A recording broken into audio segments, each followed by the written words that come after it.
Dans cet hôpital de Gaza, la réouverture du passage de Rafah apporte un vent d'espoir. Il n'y a rien ici pour mon fils malade, dit cette femme. Notre requête est prête depuis 8 mois. J'espère que nous pourrons enfin partir pour pouvoir le traiter à l'étranger.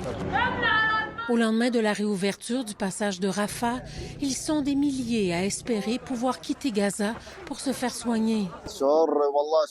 On nous a appelés pour nous dire d'être prêts à partir, dit cet homme, dont le père est malade. C'est comme un rêve qui se réalise, ajoute-t-il.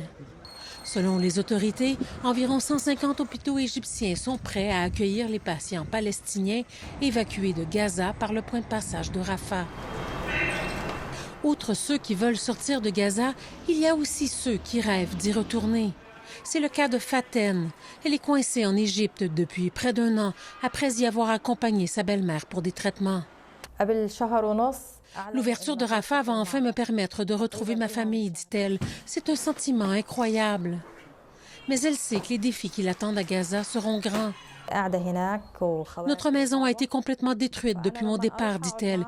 Il ne reste que des colonnes, plus de murs, plus de toits, mais au moins nous serons réunis.